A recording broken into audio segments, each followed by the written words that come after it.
کیا لفظ نور کا اطلاق حضرت اور ائمہ تحریم علیہم السلام پر ادرو مجاز ہے یا ادرو حقیقت ہے؟ تو گزارش یہ ہے کہ لفظ نور کے بارے میں نے اپنی کتاب اصول و شریعہ میں ثابت کیا ہے کہ آج تک سوائے نبیوں اماموں کے ان کو الگ کر کے باقی کوئی جتنا سے بڑا مجتہد ہو، کوئی بڑے سے بڑا عالم اور فاضل ہو، آج تک نہ کوئی نور کی حقیقت سمجھ سکا ہے کہ نہ قیامت تک کوئی سمجھ سکے گا۔ ہمارے پاس سوکھلے لفظ ہیں، خدا نے اسلام کو نور کہا، خدا نے قرآن کو نور کہا، خدا نے ایمان کو نور کہا، خدا نے نبی کو نور کہا، خدا نے امام کو نور کہا، خدا نے مومن کو نور کہا، یخرج من الظلمات الی النور نور کہا، قرآن کے خلاف باتوں کو ظلمت کہا۔ تو الغرض نور کی حقیقت کیا ہے آج تک نہ کوئی سمجھ سکا نہ کوئی سمجھے گا۔ جو میرے خلاف کتابیں جنہوں نے لکھی، نور پر بڑی بحثیں کی، جب ان سے پوچھا گیا کہ نور کیا ہوتا ہے تو کہنے لگے یہ نور جو ہوتا ہے وہ خود روشن ہوتا ہے، دوسری چیزوں کو روشن کرتا ہے۔ پھر ان سے پوچھا گیا کہ پھر نور و نار میں فرق کیا ہے کہ نور نار بھی تو روشن ہوتی ہے، پھر دوسری چیزوں کو روشن کرتی ہے۔ انہوں نے کہا جی نور ٹھنڈا ہوتا ہے، جی نار گرم ہوتی ہے۔ پھر ان پر کچھ سوال کیا گیا کہ جب پیغمبر معراج پہ گئے اور سدرۃ المنتہا پر جبریل روک گئے، پیغمبر نے کہا آگے کیوں نہیں آتے؟ انہوں نے کہا اگر انگلی کا پور بڑھتا ہوں تو نور میرے پروں کو جلاتا ہے۔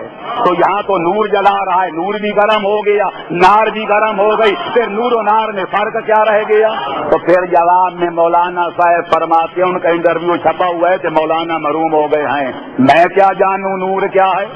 میں کوئی خدا ہوں؟ میں کوئی مصطفیٰ ہوں؟ میں نے پہلے دن ہی کہہ دیا تھا کہ نور کی بحثوں میں وہ لوگ پڑھتے ہیں جن کو نور اور نار میں فرق بھی معلوم نہیں ہے۔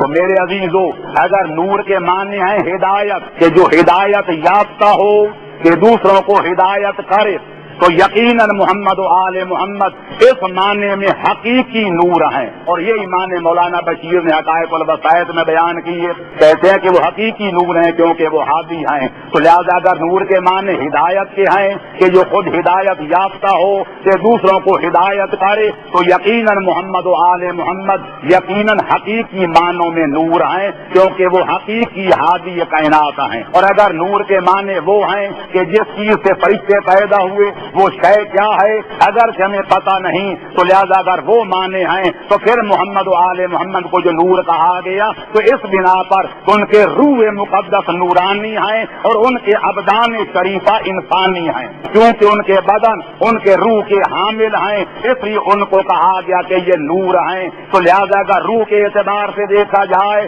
تو وہ نورانی ہیں کہ نورانی بھی ان کے خادم نظر آتے ہیں، جبریل ان کے شاگرد نظر آتے ہیں، اور اگر جنبہ بشری کے لحاظ سے دیکھا جائے تو وہ خیر البشر ہیں کہ جو علی کو خیر البشر نہیں مانتا وہ مسلمان کہلانے کا حقدار نہیں ہے۔